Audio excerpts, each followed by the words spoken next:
परम पावन, परम आराध्य, प्रातः स्मरणीय आचार्य श्री महाश्रमण जी के चरणों में सत सत नमन करते हुए हम आज सुबह का सेशन प्रारंभ कर रहे हैं। त्रिपदी वंदना। दोनों हाथ जोड़े,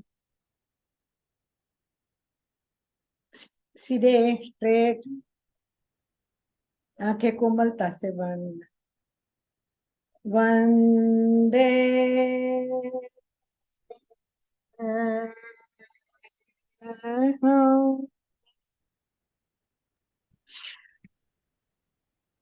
वंदे गुरुवरं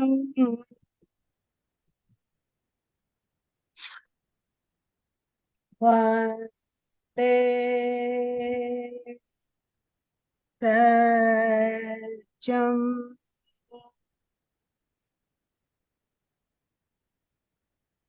आचार्य महाश्रमण जी के चरणों में कोटि कोटि वंदना करते हुए आज अणुव्रत दिवस है। गुरुदेव तुलसी को भी याद करते हुए उनके भी चरणों में भाव भरी वंदना करते हुए कार्यक्रम की हम शुरुआत कर रहे हैं। कार्यक्रम की शुरुआत हम नौकार मंत्र से करेंगे। सभी तैयार नौकार मंत्र के लिए? सभी रेडी? वही रीढ़ की हड्डी सीधी, आंखें कोमलता से बंद, चेहरा शांत। ओ रे नमो अरहंताण। ओ रे नमो सिद्धाण। ओ रे नमो आयर्याण।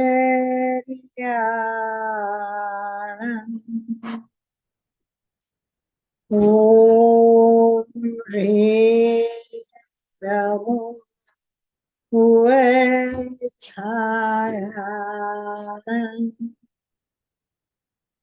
ओम रे नमो लोहे सब सावरणं। ऐसो पंच नमुकारो सब पावपनासनो मंगलानं च सव्येसिं पढमं हावै मंगलम्।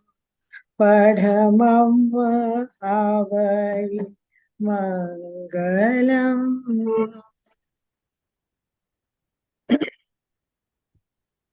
चलिए चलते हैं आगे। आज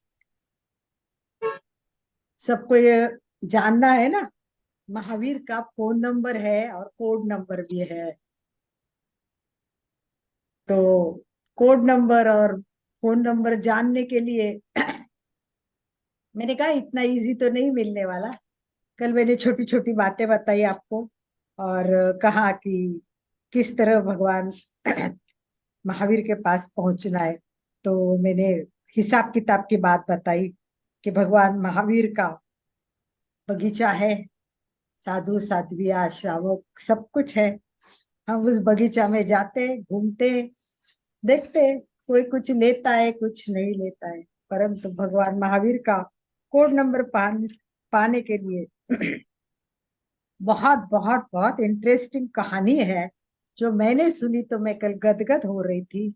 जब से ये कहानी मेरे समझ में भी थोड़ी लेट आ रही थी, पर जब समझ में आई तब मुझे बहुत अच्छा लगा और ऐसे लगा कि कितनी छोटी बात, कितनी सुंदर बात, परंतु ये साइंटिफिक है। सबसे बड़ी बात ये है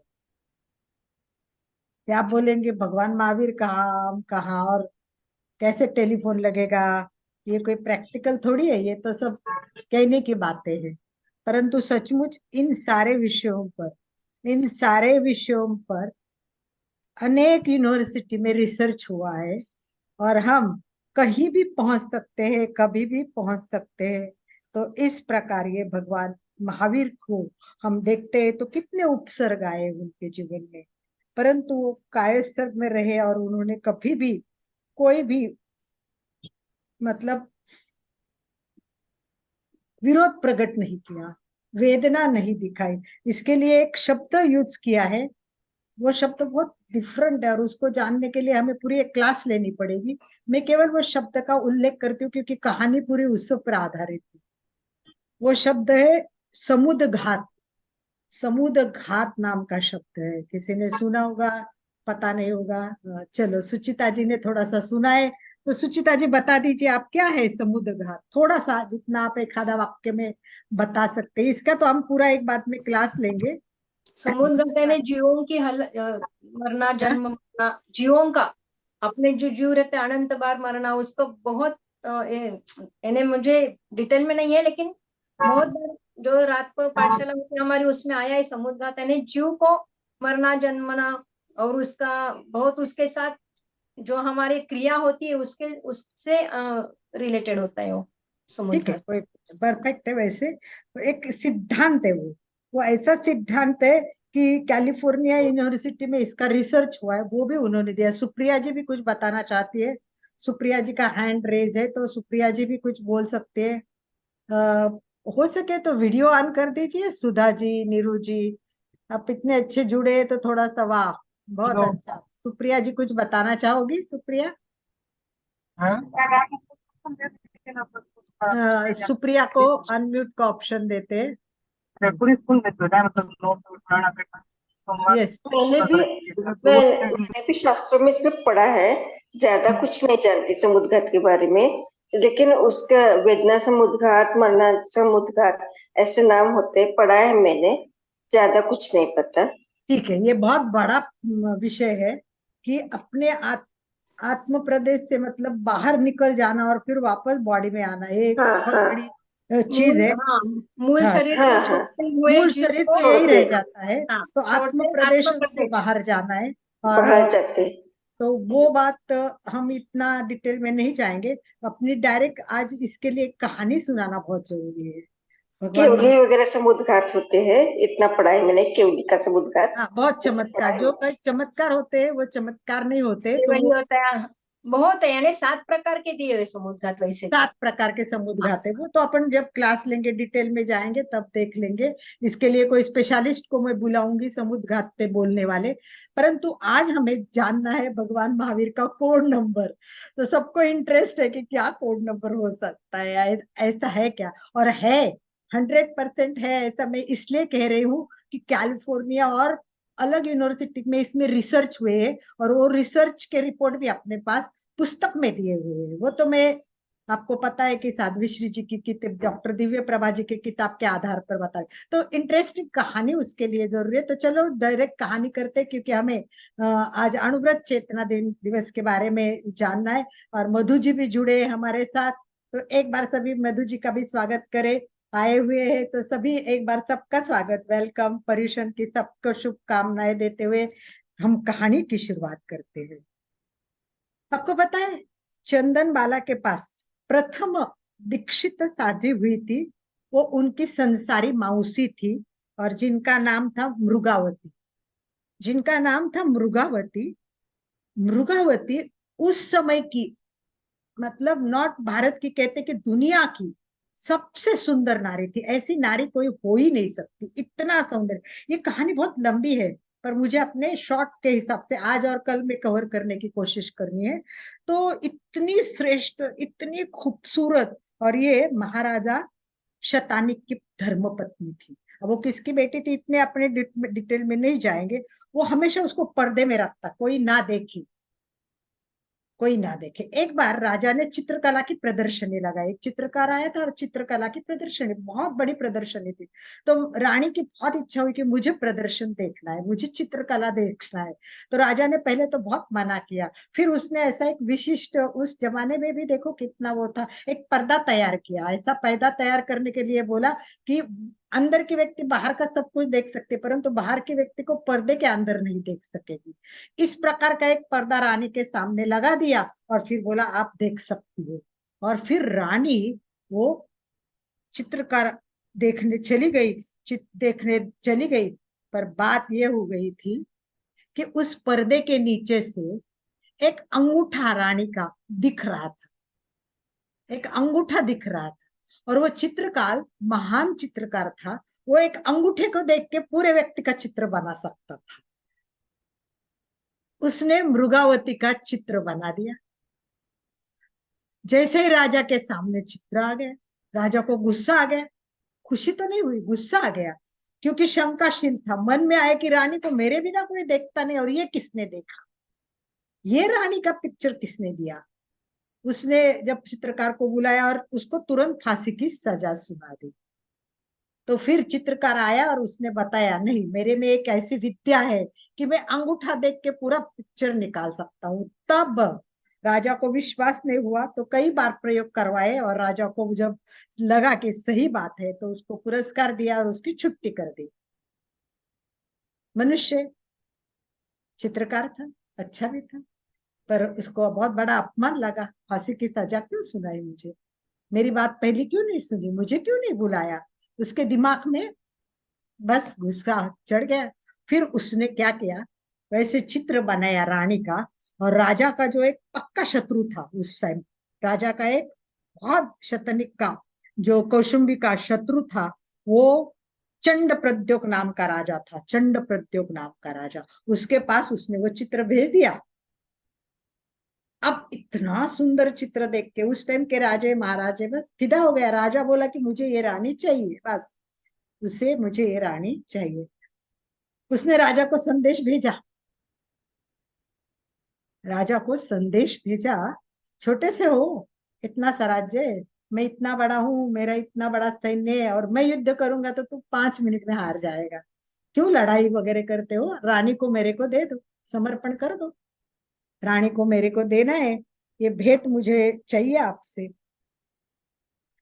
राजा क्यों देगा, कैसे देगा। युद्ध हो गया, जो होना था हो गया। युद्ध में शतनिक राजा मर गया। आगे क्या होगा बहुत इंपॉर्टेंट है। शतनिक राजा जब अंतिम इच्छा ये थी, वो मृगवती को कह रहा था कि मैं क्या करूं, ना मैं आपकी रक्षा कर सका हूं और ना मैं अपनी नगरी की रक्षा कर सका हूं, मुझे बहुत दुख हो रहा है, मैं क्या करूं। तो चंड आएगा, वो चंड राजा आएगा, सारा आधिपत्य कराएगा। तब मृगावती ने क्या कहा, घबराइए नहीं राजा साहब, घबराए नहीं। देखो, वो रानी में कुछ अंदर शक्ति थी ना, वो महान रानी थी। 16 सतियों में एक आती है मृगावती, मुझे ऐसा लगता है। तो उसने कहा आप घबराइए मत, भगवान महावीर मेरे साथ है, भगवान महावीर मेरे साथ है, मैं किसी भी तरह इस चंड से निपट लूंगी, मैं तो नहीं हारूंगी, पर राज्य को भी नहीं हारने दूंगी। राजा को समझ में नहीं आ रहा था, फिर भी बोले आप शांति से मरण स्वीकार कर लो, कुछ नहीं होने वाला, मैं सब संभालूंगी। और राजा ने अपने मृत्यु को स्वीकार कर लिया, राजा की मृत्यु हो गई। अब जैसे ही चंड को पता चला राजा की मृत्यु हो गई, खुश हो गए, अब तो बस रानी मेरी ही। उसकी आंखों में बस नशा था, कामुक नशा था, मुझे वो रानी चाहिए, मुझे वो रानी चाहिए, बस रानी के लिए क्या करना है। तो बस उसने एक मैसेज दे दिया, संधि पत्र दे दो, आ जाओ मेरे पास, नहीं तो समर्पण कर दो मुझे, और क्या चाहिए मुझे। मृगावती ने कहा मैंने समर्पण पत्र तो दे चुकी हूँ, किसको मैं अभी नहीं बताऊंगी, पर एक बात करना है, एक बात आपको करना है। 3 दिन तक, 3 दिन तक आप में वेट करना पड़ेगा। 3 दिन आप बाहर वेट करो, दरवाजा खुलेगा नहीं। आपके सारे सैन्य है, उनको बोलो कि हमारे नगरी के पास एक किला बना दो, 3 दिन में किला बंधाना है। और 3 दिन के बाद आपको समर्पण पत्र मिलेगा। अब मंत्री वगैरह सोचने लगे क्या रानी कह रही है, ऐसा कुछ होता है क्या, 3 दिन में क्या होने वाला है, दरवाजा बंद करके क्या करना है। उन सबको अच्छा नहीं लगता है। वो बोलते कि आपका मैसेज तो हम पहुंचा देंगे, पर आपकी राजनीति कुछ समझ में नहीं आ रही, ये क्या है, 3 दिन में क्या होने वाला है, आप बताओ तो। आप नारी हो, आप जानती नहीं है कि जिस पुरुष में काम चढ़ता है वो कुछ भी कर सकता है। वो तो एक झटके में ये रानी ले गई। तो वो बोलती है कि मेरे पास महावीर की धर्म नीति है, मेरे पास महावीर की धर्म नीति है। धर्म नीति जब राजनीति से जुड़ जाती है तो राजनीति के ऊपर चढ़ जाती है। तो बोलते कौन सी धर्म नीति है आपके पास। तो उसने कहा अभी मैं नहीं बताऊंगी, पर इतना तो जरूर बता सकती हूँ, इतना तो जरूर बता सकती हूँ कि नोट कर लीजिए, जो क्रोधी होता है वो क्रोधी होता है, उसकी अक्ल नहीं होती है। जो व्यक्ति क्रोधी होता है उसकी अक्ल नहीं होती है। जो व्यक्ति कामुक होता है उसकी आंखें नहीं होती है। जिसकी आंखें नहीं होती है तो देखते रहना, ये जो व्यक्ति है, जो क्रोध आता है उसकी बुद्धि स्मृति सब कुछ चुप हो जाती है। और ये क्रोधी व्यक्ति जो काम नहीं करना है वही काम करता है, क्योंकि उसकी अक्ल ही चल जाती है। इस वक्त चंड राजा की आंखों में न अकल है न बुद्धि है, बस सारी चीजें गायब है। बस उसके एक ही चीज है, कामुकता। उसके ऊपर धर्म नीति कैसे जिएंगे देखना है। एक काम करो, मेरा साधना कक्ष खोल दो। उसने मंत्री को खोला, मेरा साधना कक्ष खोल दो, 3 दिन तक मैं अंदर बंद होके रहने वाला, कोई दरवाजा नहीं खोलेगा, निराहार रहना है और कमरे में भीतर बैठना है 3 दिन के लिए। राजा को मंत्री को सारे लोगों को समझ में नहीं आता है, बोलते दिमाग खराब हो गया, राजा गया, रानी के माथे पे परिणाम हो गया है। ठीक है जाने दो, रानी है क्या करेंगे, दरवाजा बंद कर दिया। 3 दिन तक दरवाजा खुला नहीं। चौथे दिन उसने दरवाजा खोला, बाहर आई, बोली किले के दरवाजे खोल दो। सारे मंत्री घबरा गए, ये क्या बोल रही है रानी। बोले क्या बोल रही है आप, विशाल सैन्य पीछे बैठा है, 3 दिन तक उन्होंने एक किला भी तैयार किया है, तलवार की नोक पर सब खड़े हैं, बड़े बड़े पत्थर उठा के आए और किला बना दिया है। सबके दिल में कितना वो है अंदर आने के लिए, आते ही सबको खत्म कर देंगे न कोई।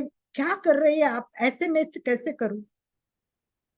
मृगावती बोलती है शांत, जो मैं कहती हूँ आप कर दीजिए, दरवाजे खोल दीजिए।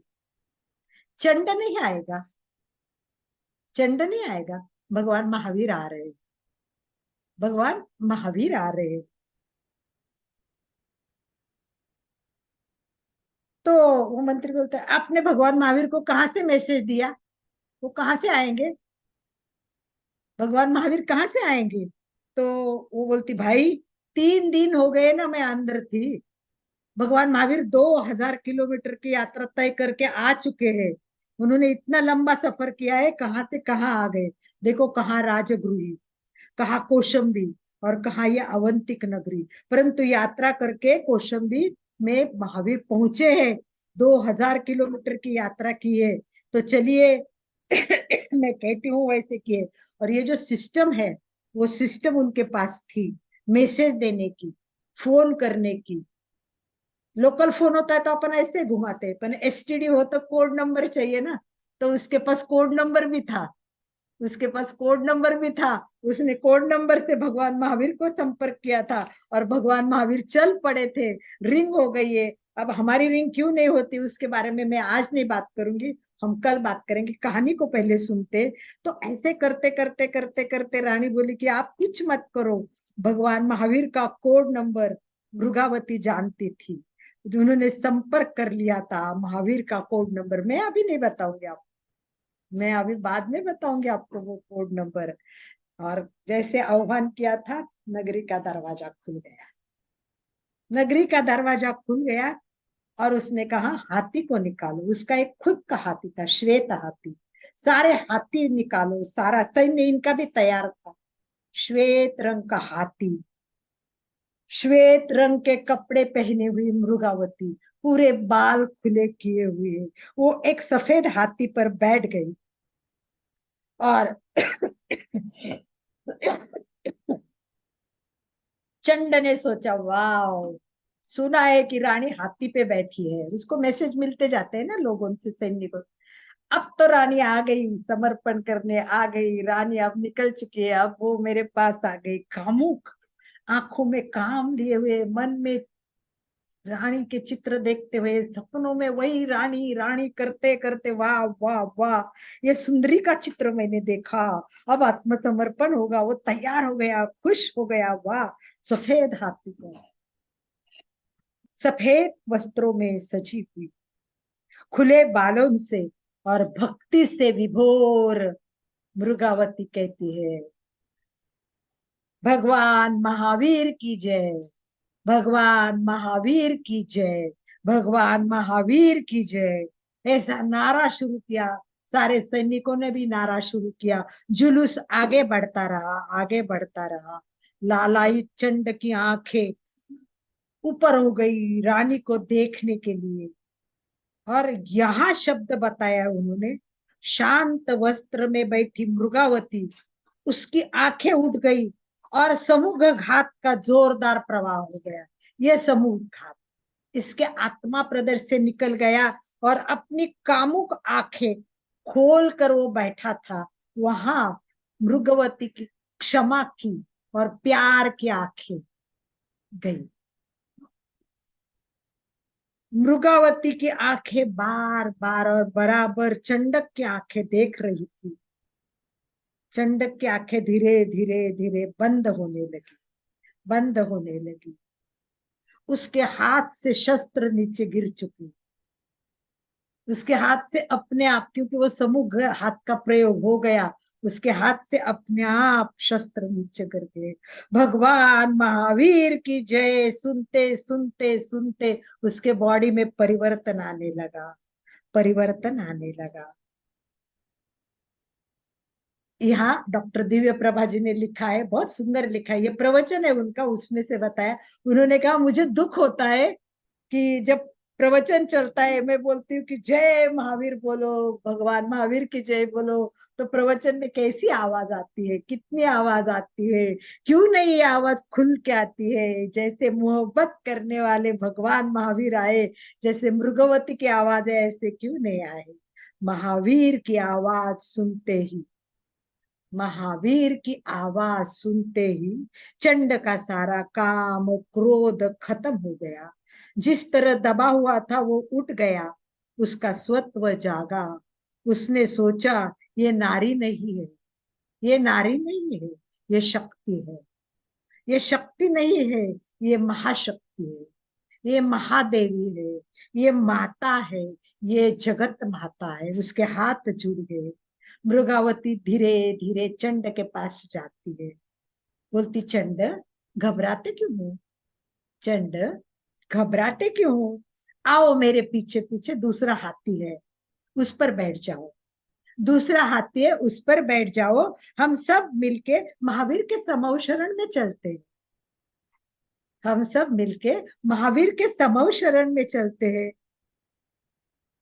हाँ रे, राजा को तो कुछ सूझ नहीं रहा था, इधर उधर देख रहा था। उसके सैनिकों ने उसको आधार दिया, उठाया और घोड़े पे बिठाया, आगे मृगवती, पीछे चंड। चलते चलते चलते महावीर के समूह शरण में पहुंच गए, समूह शरण में पहुंच गए। अब आगे क्या होता है हमें जानना है, पर आज नहीं, कल।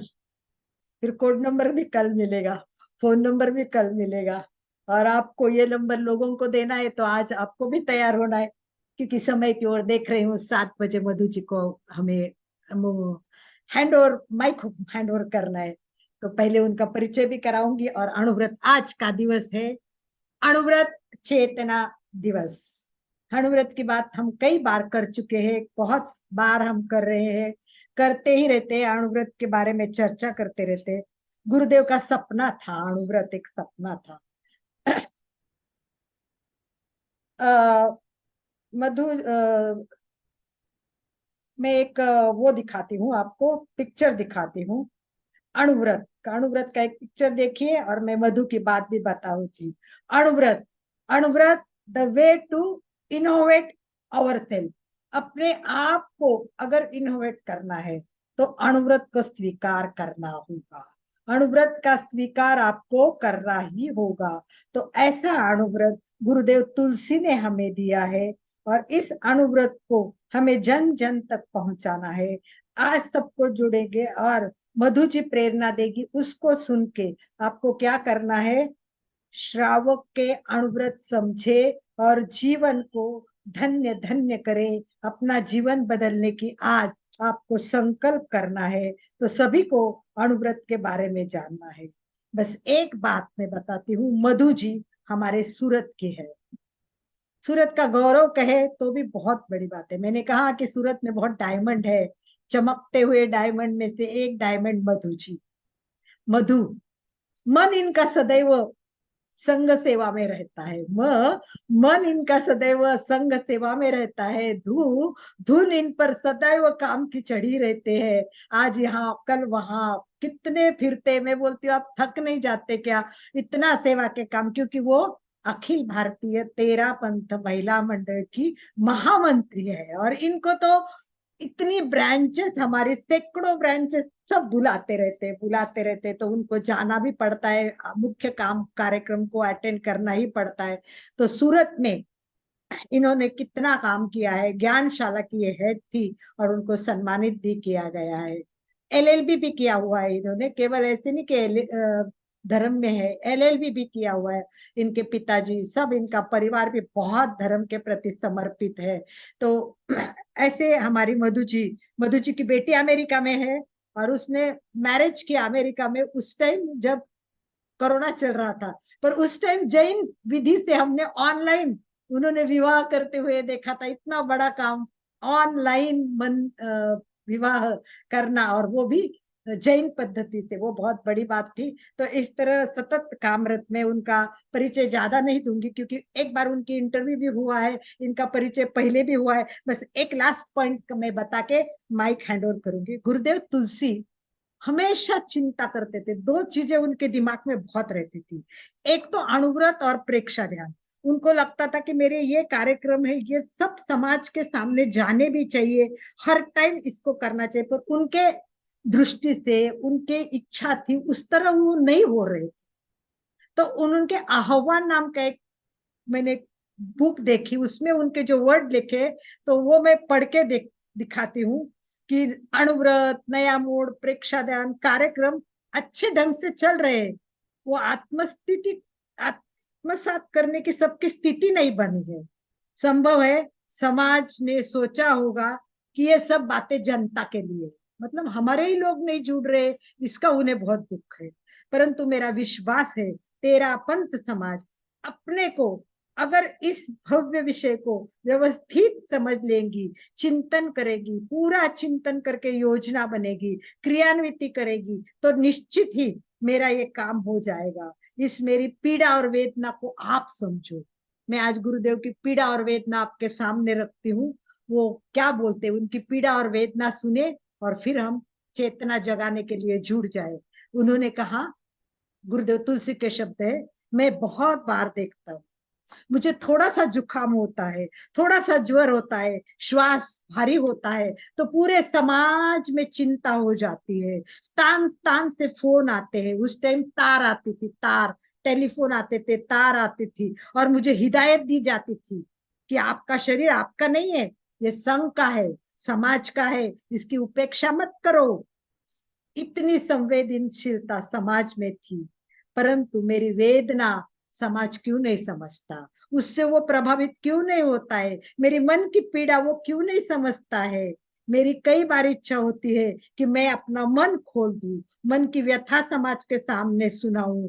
मैं अपेक्षा करती हूँ कि पूरा समाज एकजुट हो जाए और फिर मेरी व्यथा मिटाने के लिए सहभागी हो जाए। आज मैं आपको प्रेरणा देता हूँ, वेदना देता हूँ कि आप इस काम को आगे बढ़ाइए, आगे बढ़ाइए, व्यवस्थित कार्यक्रम करो, सोचो, आगामी वर्ष के लिए कुछ करो। तो अभी अनुव्रत जागृत हो गया, 75वें बहुत बड़ा काम चल रहा है हमारा।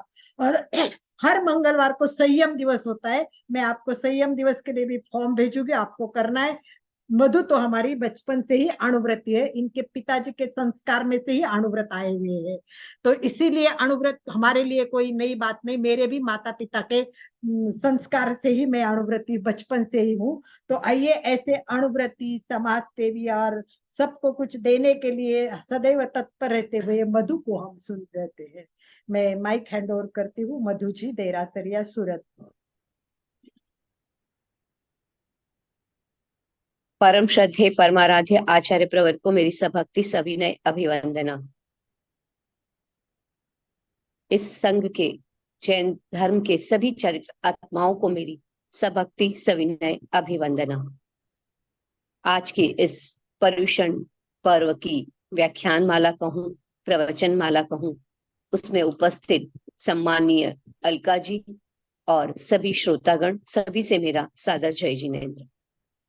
बहुत सुंदर विवेचन अभी हम अलका जी से सुन रहे थे कि भगवान महावीर का क्या कोड नंबर है, क्या फोन नंबर है। शायद वो बात अधूरी है, शायद कल हमें वो नंबर मिलेंगे। लेकिन जो घटना अलका जी हमारे समक्ष रख रहे थे, मृगावती की कहानी, ये इतिहास हमें कुछ न कुछ प्रेरणा देकर जाता है।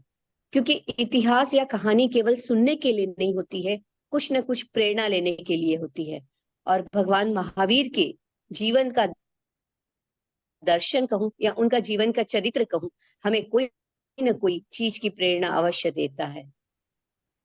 आप सभी इस पर्युषण महापर्व की आराधना में संलग्न है और हम सभी जानते हैं कि पर्युषण पर्व खुद के पास आने का पर्व, आत्मा के साथ बैठने का पर्व, आत्मा को जानने का पर्व, आत्मा में तल्लीन होने का पर्व। और शायद ये 8 दिन हमें प्रेरित करते हैं कि मैं कौन हूं और मैं कहाँ से आया हूं, इसकी एक खोज करें। तो सभी आत्मार्थी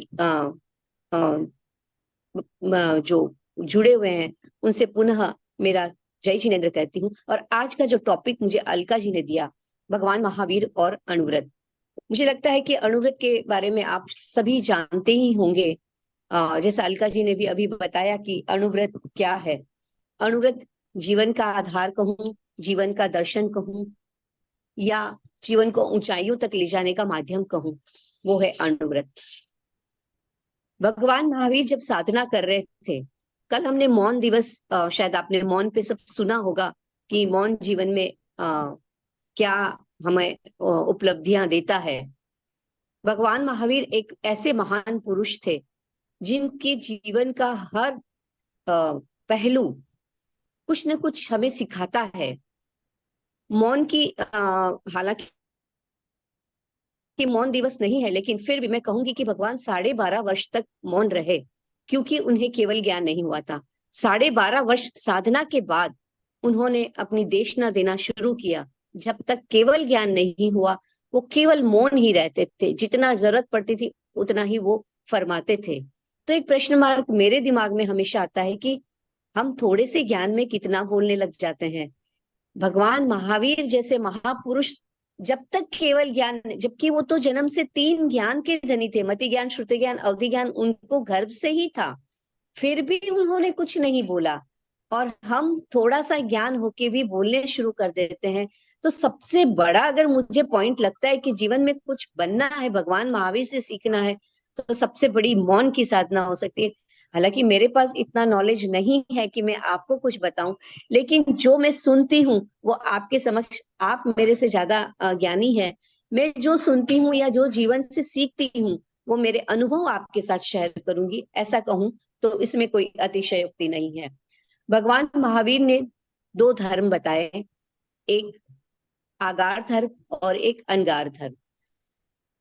जो व्यक्ति में क्षमता है संयम पालन की या कुछ पराक्रम करने की, वीरता की, वह व्यक्ति महाव्रत का पालन कर सकता है, साधु बनकर संयम मार्ग पे आगे बढ़ सकता है। लेकिन हम जैसे गृहस्थ हैं, हमारी क्षमताएं अल्प है या कमजोरी कहूं या प्रमाद कहूं या हमारे कोई क्षयोक्षम कमजोर है, जो भी कारण हो, हम वो धर्म पे आगे नहीं बढ़ पाते, हम साधु नहीं बन पाते।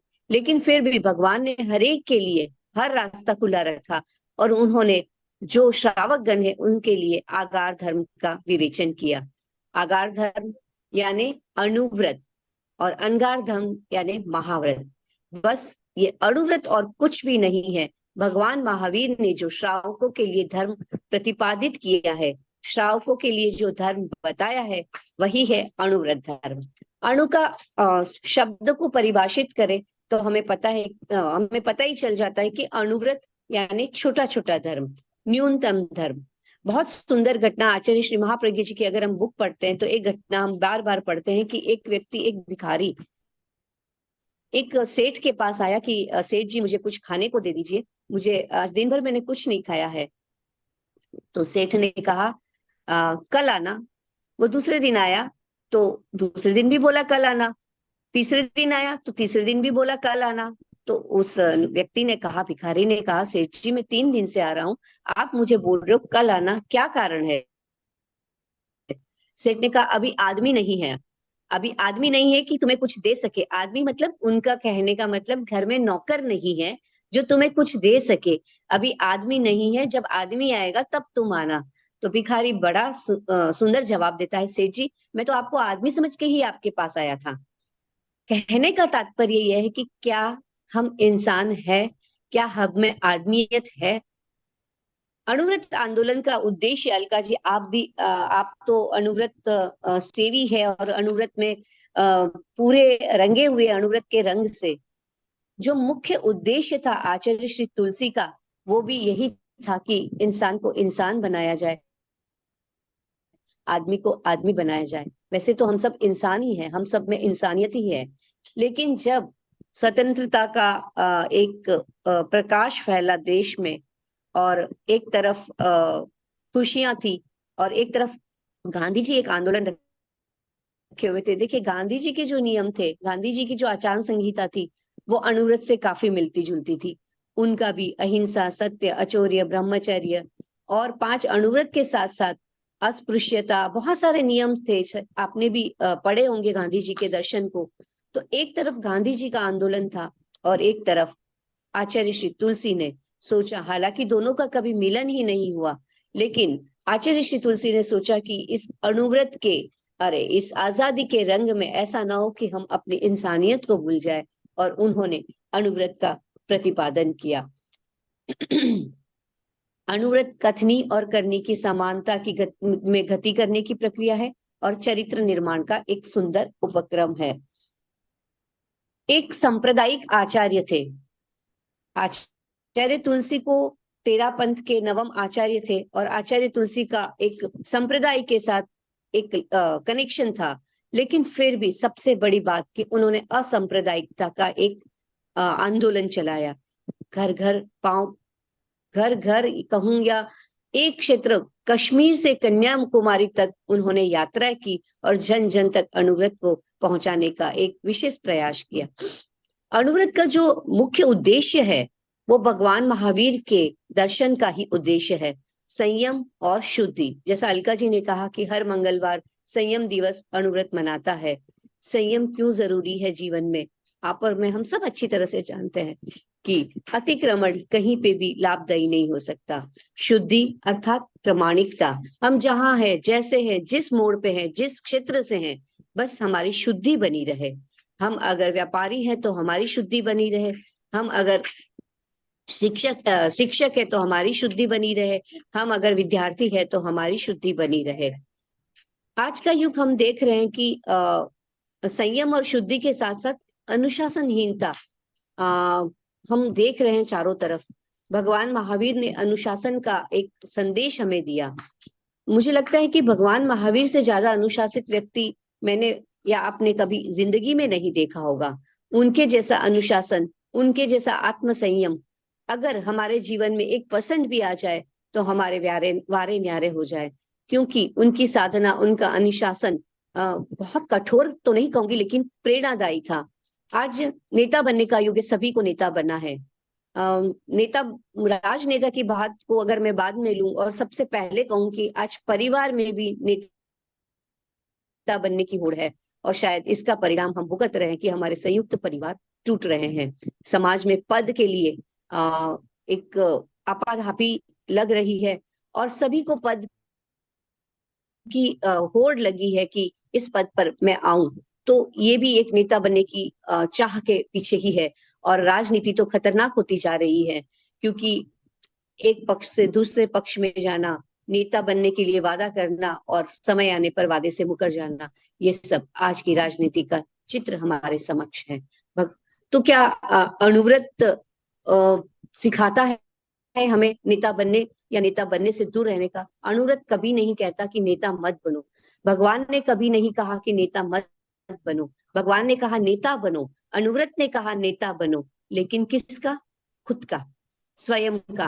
आत्मानुशासन, जब तक खुद का नेता हम नहीं बनेंगे, आत्मानुशासन नहीं करेंगे, तब तक हम दूसरे के ऊपर अपना नेतृत्व नहीं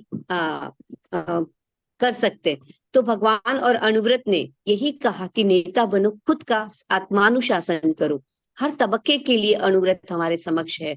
नया मोड़, रूढ़ी उन्मूलन। आप शायद, मुझे नहीं पता आप जानते कि नहीं जानते, लेकिन मेवाड़ एक राजस्थान का ऐसा क्षेत्र है जहां पर आज से 20, 30 या 40 वर्ष पहले रूढ़ियों को बहुत प्रश्रय दिया जाता था।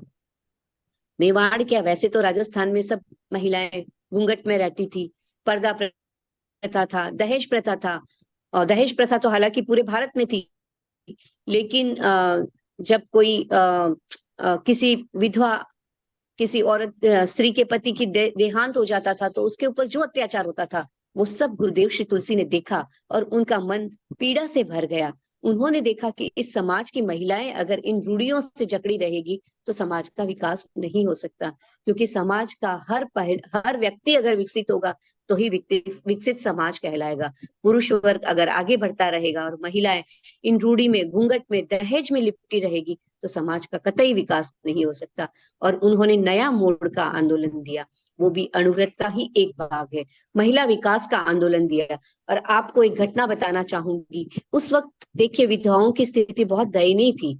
जब गुरुदेव एक बार गणाधिपति आचार्य श्री तुलसी विहार कर रहे थे, सुबह सुबह विहार के वक्त जैसे ही वो विहार के लिए एक पड़ाव से दूसरे पड़ाव जाने के लिए निकलने लगे, सामने एक बहन आई।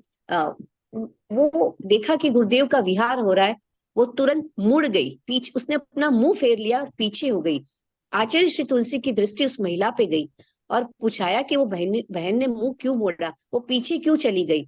पता चला कि वो बहन विधवा है और उसके मन में था कि मेरे गुरु विहार कर रहे हैं, अब शुक्र ना हो जाए, इसलिए उसने अपना रास्ता बदल दिया। आचार्य श्री तुलसी ने कहा कि उस बहन को बुलाओ, मेरे सामने खड़ा रखो और फिर मैं विहार करूंगा। जब तक वो बहन नहीं आई, गुरुदेव ने विहार नहीं किया। तो ये कहने का तात्पर्य है कि ऐसे ऐसे गुरु, ऐसे ऐसे महापुरुष होते हैं जिन्होंने समाज उत्थान के लिए बहुत कुछ बदला, बहुत कुछ चेंज किया। और एक घटना बताना चाहूंगी कि आचार्य श्री तुलसी ने अस्पृश्यता के अगेंस्ट भी बहुत काम किया अनुव्रत आंदोलन के माध्यम से। आज तो हम सब एक है। भगवान महावीर ने भी कहा है कि एक का मनुष्य जाई, हर मनुष्य एक है। लेकिन हमने भगवान को कब माना? जाना जरूर, लेकिन माना कभी नहीं। भगवान ने जो कहा वो जीवन में अपनाने में हमें बहुत वर्ष लग गए और शायद वर्ष लग जाएंगे। भगवान ने कहा मनुष्य जाति एक है, न कोई ऊंचा है न कोई नीचा है। अनुव्रत आंदोलन में भी यही किया। आपको विश्वास नहीं होगा कि आचार्य श्री तुलसी ने अनुव्रत आंदोलन के तहत एक हरिजन सम्मेलन रखा। और ये सम्मेलन कहाँ रखा? उनकी सभा में, उनकी प्रवचन सभा में, जहाँ महाजन ब्राह्मण सब लोग होते हैं, वहां उन्होंने हरिजन बुलाया। कितनी बड़ी क्रांति! लोगों ने बहुत विरोध किया, लोगों ने तो छोड़ो, उनके समाज के लोगों ने बहुत विरोध किया। लेकिन आचार्य श्री तुलसी ने अनुव्रत आंदोलन का एक ऐसा अभियान चलाया कि वो कभी भी इन सब चीजों से ना डरे ना हटे। और उन्होंने कहा, देखिए हम सभी जानते हैं आज तो हमारे शायद हरिजन वर्ग शब्द होगा भी नहीं और कोई अस्पृश्यता होगा भी नहीं। लेकिन उस वक्त जो हरिजन सम्मेलन रखा बहुत बड़ी क्रांति थी।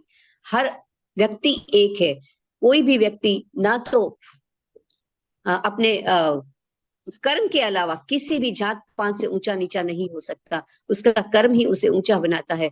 और आपने सुना भी होगा कि हरिकेश बल मुनि जी जो चंडाल जाति से थे और भगवान ने उन्हें दीक्षित किया था। जैसे नया मोड़ था तो चंदनबाला, उस वक्त साध्वी प्रमुखा बनाना भी बहुत बड़ी बात होती थी, लेकिन उन्होंने उस वक्त महासती चंदनबाला को साध्वी प्रमुखा बनाया।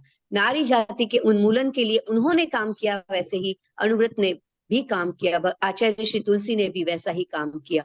और संयम, जो मैंने पहले भी बताया कि संयम अनुव्रत की पृष्ठभूमि है, क्योंकि जैन दर्शन का अगर आधार स्तंभ कहूं तो वो संयम है। और ये संयम ही विश्व शांति की ओर ले जा सकता है, आत्म शांति की ओर ले जा सकता है। एक गुरु थे और एक शिष्य थे।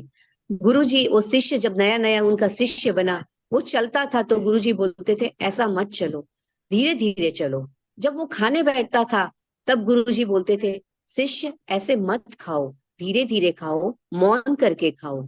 जब वो लेटता था तब शिष्य को कहते थे शिष्य ऐसे मत लेटो, एक साधु के, एक योगी के रूप में जैसा संयम, स्थान का संयम करके लेटना है वैसे लेटो। हर क्रिया में वो गुरुजी उनको टोकते थे। शिष्य परेशान हो गया, खाता हूं तो गुरुजी टोकते हैं, बोलता हूं तो गुरुजी टोकते हैं, इवन चलता हूं तो गुरुजी टोकते हैं, सोता हूं तो गुरुजी टोकते हैं। वो जाने लगा, अपना कमंडल लेके निकलने लगा और हाथ जोड़कर बोला गुरुजी मैं आज से आपके साथ नहीं रहूंगा। गुरु ने पूछा क्यों? तब शिष्य ने कहा गुरुजी आप हर जगह मुझे टोकते हो, हर जगह मुझे ये मत करो वो मत करो। तब गुरु बोलते हैं कि शिष्य मैंने तुम्हें ये नहीं कहा कि तुम मत खाओ, मैंने तुम्हें ये नहीं कहा कि तुम मत सो, मैंने तुम्हें ये नहीं कहा कि तुम मत चलो, मैंने तो केवल तुम्हें तरीका बताया कि कैसे चलना चाहिए, कैसे खाना चाहिए, कैसे सोना चाहिए, कैसे बोलना चाहिए।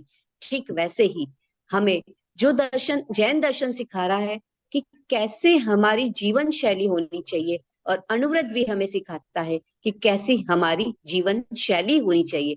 अनुव्रत ने या जैन दर्शन ने किसी बात की रोक टोक नहीं की है, केवल तरीका बताया है, सिस्टम बताया है। और बस मेरा टाइम, मुझे अलका जी ने जो टाइम दिया था, मुझे लगता है मेरा पूरा होने जा रहा है। बस मैं यही कहना चाहूंगी कि जो अनुव्रत ने हमें दिया है, अनुव्रत के पीछे आचार्य श्री तुलसी ने बहुत श्रम किया, बड़े बड़े नेताओं के पास पहुंचे और गरीबों की झोपड़ी में पहुंचे। और आज आचार्य श्री महाश्रमण जी की जो अहिंसा यात्रा है वो भी एक अनुव्रत आंदोलन का भाग ही है, जो हमें नशा मुक्ति, समन्वय, सौहार्द आदि का संदेश दे रही है। तो मैं आज के इस दिवस पर, क्योंकि आज अनुव्रत चेतना दिवस है और अनुव्रत की चेतना को हमें अंदर जगानी है। अनुव्रत कुछ भी नया नहीं है, कुछ भी संप्रदाय से जुड़ा नहीं है, केवल अनुव्रत है तो भगवान महावीर का अनगार धर्म है। जो, क्योंकि हम जब इस दर्शन को देखते हैं, जैन दर्शन को देखते हैं, तब मैं अगर व्यक्तिगत रूप से कहूं तो मुझे अपने सौभाग्य के प्रति एक गर्व की महसूस होता है, एहसास होता है कि मैं इस दर्शन को जानती हूँ और जीने का प्रयास करती हूँ। मैंने कहा ना कि हम भगवान को जानते हैं, मानते हैं, लेकिन जीते नहीं है। एक कोशिश करते हैं हम भगवान के दर्शन को मानते तो है ही है, लेकिन जानने की और जीने की, अनुव्रत के इन संदेश को हम घर घर तक पहुंचाए, जन जन तक पहुंचाए, क्योंकि अनुव्रत केवल जैनों का नहीं है, हर जन का है। और आज के इस पावन पर्युषण के पावन दिवस पर मैं यही मंगल कामना करती हूँ कि आप सभी आत्मार्थी बने, अपनी आत्मा तक पहुंचे, अपनी आत्मा को जाने और इस भाव के साथ इसको इतना सुंदर बनाए कि हर भाव में हम इस दर्शन को जान सके और इस दर्शन को जी सके। इसी आशा और मंगल कामना के साथ ओम Arham. Alka ji, over to you. लोगों को जो प्रश्न है अनुव्रत के बारे में, आप लोग कितने अनुव्रती बने, क्या जानते, थोड़ा सा आप संवाद एक कीजिए। चीज और कहना चाहूंगी अलका जी, मैं एमपी के फिटनेस क्लासेस से सम्मानीय सर का भी मैं जय जिनेन्द्र कहना चाहूंगी और आभार व्यक्त करना चाहूंगी अलका जी का और आपका भी सर, क्योंकि आप हमें एक प्लेटफॉर्म देते हैं, आप हमें बोलने का एक अवसर देते हैं, तो आपकी बहुत बड़ी निर्जरा होती है। और मैं आए दिन व्हाट्सएप में देखती हूँ कि 365 दिन व्यक्ति कैसे काम कर सकता है।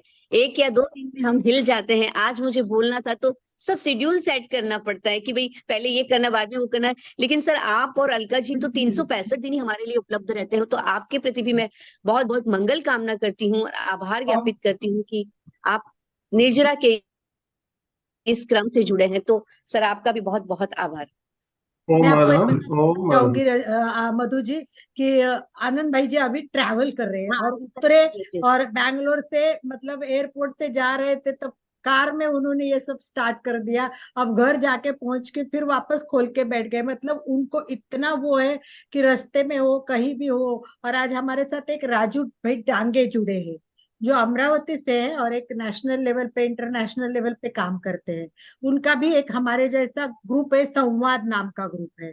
तो वो कभी कभी हमारे साथ भी जुड़ जाते हैं और हम उनके साथ प्रोग्राम करते हैं। उनका भी नॉलेज बहुत है और वो भी इन सब विषय में इंटरेस्टेड है। तो वो बोले मुझे भी जानना है महावीर की साधना क्या है, मैं भी जुड़ता जाऊंगा। तो आज राजू भाई भी जुड़े। तो मैं चाहूंगी कि राजू भाई भी कुछ बोले और आनंद भाई जी तो बोलने वाले और तब तक लोग चिंतन करें कि अणुव्रत के बारे में आपको बताना है, आपने क्या जाना है, आपको कैसा लगा और आगे बढ़ा सकते हो क्या। अणुव्रत चेतन दिवस है, चेतना कर रहे हैं हम, जागरूक कर रहे हैं कि आप कितने अणुव्रती हो और आप कितने लोगों को अणुव्रती बना सकते हो। मधु जी, हमने बीच में एक अभियान चलाया कि अणुव्रती बनो और पूरी अणुव्रत पर हमने 8 दिन क्लास ली और वो भी सब एक्सपर्ट लोगों से, जैसे रमेश कांडपाल है, संपत जी नाटा है वगैरह। मतलब दिल्ली से अपने गुनेचा, विमल गुनेचा, जो जो एक्सपर्ट्स है उनके 8 दिन क्लास लेके लोगों को समझाया अणुव्रत क्या है, पहले क्लियर किया और फिर अणुव्रत के फॉर्म देके भरवाए। तो मेरी इच्छा थी कि 100 तो बनाने ही चाहिए। तो 100 बनाने चाहिए। तो आनंद भाई जी बोले नहीं नहीं अलका जी, 108 की तो पूरी माला बनाएंगे। और 108 से भी ज्यादा हमने ऑनलाइन अणुव्रत के मेंबर बनाए हुए हैं। तो हम काम करते हैं और मैंने यूएस में भी 13 मेंबर बनाए हुए हैं। तो जहाँ करती हूँ। तो राजू भाई अगर आप वो भी ट्रैवल करते हैं, अगर आप बात कर सकते हो तो राजू भाई बात करें, वरना आप में से कौन बात करना चाहता है वो हाथ ऊपर करे पहले या थम्स अप करे। तो अशोक जी पहले बात करेंगे। तो चलिए अशोक जी जैन को बात करनी है, अशोक जी हाथ ऊपर है। ये अशोक जी भी डेली जुड़ने वाले हैं हमारे। तो चलिए अशोक जी बताइए, बोलिए, वो बात कीजिए। जय जिनेन्द्र। गुरुदेव तुलसी की एक अणुव्रत के ऊपर जो कृति बनाई है, गीतिका बनाई है, उसका एक पद्य गाऊंगा। ठीक है, बहुत बढ़िया। सुधरे व्यक्ति समाज व्यक्ति से राष्ट्र स्वयं सुधरेगा। तुलसी अणुव्रत सिंहनाद सारे जग में प्रसरेगा। मानवीय आचार संहिता में अर्पित तन मन हो। संयममय जीवन हो। नैतिकता की धुर सरिता में जन जन मन पावन हो। संयममय जीवन हो। वाह, बहुत सुंदर अशोक भाई, ये बहुत अच्छा बताया ताकि कार्यक्रम परिपूर्ण हो गया। मैं अभी यही चाहती थी कि लास्ट में आपको 2 लाइन बताऊं, पर आपने बताई तो ज्यादा खुशी हो गई है कि कार्यक्रम की परिपूर्णता होने के लिए बहुत सारी बातें चाहिए। थोड़ा सा मैंने कुछ छोड़ा था कहा, मधु जी ने इतना बताया और आपने गीतिका बता के उसका एक सुंदर सा क्या बोलते हैं समग्रता कार्यक्रम में लाई। तो उसके लिए बहुत धन्यवाद। और दूसरा अर्चना जी जैन नहीं है परंतु वो जुड़ती है। तो आप भी बता दीजिए अणुव्रत के बारे में, आपने नया पहले सुना या कैसे लगा, आपको क्या बताया। तो आप लोगों के फीडबैक भी जरूरी है और आपका बात करना भी जरूरी है। बोलिए अर्चना जी। जय जिनेन्द्र। मुझे ज्यादा पता नहीं था लेकिन अभी मालूम हुआ तो बहुत अच्छा लगता है। बहुत बढ़िया। अभी अभी जुड़े हैं, ये पहले से जुड़े हुए नहीं थे, कुछ दिनों से अभी जुड़ रहे हैं। तो पहला जो हमारे आप ना पहले वीडियो जरा यूट्यूब पे जाके अणुव्रत के बारे में डिट में जो क्लासेस हुई है वो देख लेना तो आपको समझ में आएगा। आज फिर हम 11 नियम भेज रहे हैं, इसके 11 नियम है और आपको अच्छा। स्वीकार करके उसको भेजना है। तो पर्यूषण में आपके हाथ से एक बहुत अच्छा काम हो जाएगा। कोमल सिपानी, ये सूरत से ही है। हाँ, जय जिनेन्द्र मधु जी, बहुत ही सुंदर, आपने एकदम कम टाइम में बहुत अच्छे से एक्सप्लेन किया अणुव्रत के बारे में। तो ये सब नियम तो हमें पता है, और है भी बहुत आसान आसान छोटे छोटे नियम, हम अपनी दैनिक लाइफ में ये सब पालन कर सकते हैं और अपने जीवन को बहुत ही सुंदर बना सकते हैं। तो मैं भी अणुव्रती बनना चाहूंगी और ये फार्म मैं भी फिलअप कर दूंगी। तो इसके लिए मुझे क्या करना होगा? तो हम आपको फार्म फॉर्म भेज देंगे और आपको फॉर्म भर के देना है और फिर अणुव्रती बन जाओ। सुचिता जी बोलिए तब तक। हमारे ये सुचिता जी पहले दिन से जुड़ी हुई है और ये अभी एक्सपर्ट हो गई है। वो क्लासेस भी लेती है। वो पहले आसन जानती नहीं थी, पर आज अभी आसन के क्लास भी लेती है। और अभी जब आनंद भाई जी को प्रॉब्लम हो तो ये हमारा स्टार्ट करना चैनल अभी उनके हाथ में भी दे दिया है। तो वो अभी चैनल वानल स्टार्ट करते हैं, इतने एक्सपर्ट हो गए। तो रोज प्रैक्टिस करने से कितना आदमी बढ़ सकता है। ये इतनी सुप्रिया एक इतनी सुंदर तो उदाहरण। इतनी तो नहीं हूँ। सर पीछे रहते हैं। मैं जब तक सर पीछे नहीं रहते तब तक मैं आगे नहीं जाती हूँ। कल भी बहुत प्रॉब्लम हो गई थी कि सर बोल रहे थे स्टार्ट रेंज नहीं आ रही थी, इसकी वजह से मैं कल नहीं स्टार्ट, सर पहुंच गए, अच्छा हो गया। अभी जो अनुव्रत के बारे में बताया मधु जी ने, बहुत सुंदर बताया।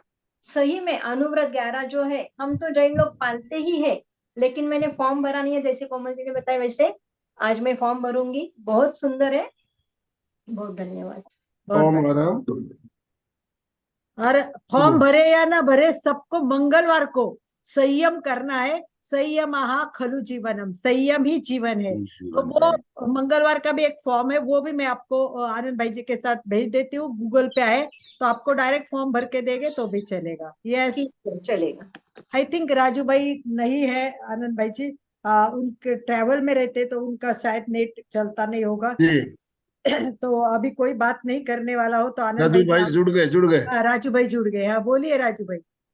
हाँ, जय जिनेन्द्र, गुड मॉर्निंग। यस, बहुत अच्छे इस पर्व पे बहुत अच्छे अच्छे विचार, अच्छी अच्छी बुद्धि हमें मिल रही है। पहले तो मैं आप सभी का बहुत धन्यवाद दूंगा, और दुनिया के अलग अलग ट्रेनर, अलग अलग जो ज्ञानी व्यक्तित्व है, जैसे आज मधु जी है सूरत से, और अलका जी तो हमारे हमेशा की असेट है बड़ी, कि बहुत सुंदर ज्ञान उनके पास है, और हर उनका देने का भी तरीका अलग है।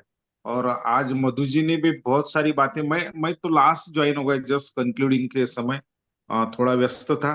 लेकिन ये जो व्रत है, ये अनुव्रत मेरे ख्याल से सामान्य व्यक्ति के लिए है। और अभी अभी जो पता चला कि संयम उसमें का एक भाग है। संयम तो हर व्यक्ति में होना चाहिए, हर व्यक्ति में होना चाहिए। वो तो that is a quality of the person. तो हमें, और संयम के लिए क्या होता है कि हमारा मन हमें चलाता है। संयम स्वयं जो हमारा मन हमें चलाता है, एक्चुअली ऐसा होना चाहिए, स्व ने मन को चलाना चाहिए। तो ये बहुत सारी बातें हैं कि हम हमेशा, हमारा मन ही ऑपरेट करता है हमें, लेकिन हमने उल्टा करना चाहिए। हमारा जो सेल्फ है उसने मन को ऑपरेट करना चाहिए। तो ये इसलिए वो संयम उस पर डिपेंड होता है। और अनुव्रत में बहुत सारी चीजें हैं, बहुत अच्छी तरह से आपने बताई है। तो मैं पुनश्च आप सभी का अभिनंदन करूंगा, और ऐसे ही हमें ज्ञान हमेशा मिलती रही, यही प्रभु से प्रार्थना करूंगा। बहुत बहुत धन्यवाद। जय जिनेन्द्र। जय जिनेन्द्र। आर्यन भाई जी बात करके समापन करेंगे। 7:30 में 2 मिनट कम है, तो हाँ, आज राइट टाइम करेंगे की कोशिश कर रहे हैं हम लोग। बिल्कुल, सबको प्रवचन बहुत ही जाना है। शानदार तरीके से आज का जो सेशन हमारा समापन होने जा रहा है। अनुव्रत के बारे में हम बीच बीच में बात करते रहते हैं, और ये अनुव्रत दिवस, जब भी ये अनुव्रत से संबंधित कार्यक्रम हम रखते भी है, और काफी भाई बहन अनुव्रती बने भी है। और आज भी हम, और आज ग्रुप में सारे जो नियम है शेयर करेंगे। 11 जो नियम है, बहुत सरल।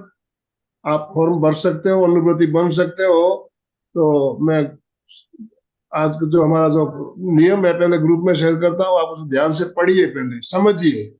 पहले समझना है, फिर फॉर्म भरना है। फॉर्म संकल्प पूर्वक भरना है। जो नियम हम ले रहे हैं उसका पालन करना है। खाली फॉर्म भरने से काम नहीं होता है। कई लोग क्या करते हैं, फॉर्म तो भर देते हैं लेकिन भूल जाते हैं क्या संकल्प लिया क्या नहीं लिया। लेकिन हमें ध्यान रखना है कि हमने ये संकल्प लिए हुए उसका जिंदगी भर पालन करना है। ये बहुत बड़ी बात है। तो बहुत बहुत धन्यवाद सभी का। मधु जी आपका बहुत बहुत धन्यवाद, आपने अपने अमूल्य समय में से समय निकाल कर हमारा इतना बढ़िया मार्गदर्शन किया, इसलिए बहुत बहुत आभार, बहुत बहुत धन्यवाद सर आपका भी सभी आभार। भाई बहनों की तरफ से। जो भी भाई बहन हमारे साथ जुड़े सभी का बहुत बहुत धन्यवाद। तो समापन की ओर चले। दोनों हाथ जोड़ते हुए, रीढ़ की हड्डी सीधी रखते हुए, आंखों को कोमलता से बंद रखते हुए मेरे साथ साथ सभी मानसिक रूप से उच्चारण करें। मैं चैतन्यमय हूँ, मैं आनंदमय हूँ, मैं शक्तिमय हूँ। मेरे भीतर अनंत चैतन्य का, अनंत आनंद का, अनंत शक्ति का सागर लहरा रहा है। इसका साक्षात्कार करना ही मेरे जीवन का परम लक्ष्य है। मंगल भावना, हमारा आज का दिन मंगलमय हो, आनंदमय हो, शांतिमय हो। इन शुभ भावनाओं के साथ ओम शांति शांति शांति। कृतज्ञोस्मि, हम सब गुरुदेव के आभारी। कृतज्ञोस्मि, हम सब गुरुदेव के आभारी। ओम अरहम। सब आपके अलका जी के आभारी हैं। मधु जी। अशोक जी सभी साधक साधिकाएं एक साथ में उच्चारण करेंगे। फिटनेस का डोज 1 घंटा 1 रोज। घंटा रोज। 1 घंटा रोज। 1 घंटा रोज। फिटनेस का 1 डोज घंटा रोज। 1 घंटा रोज। ओम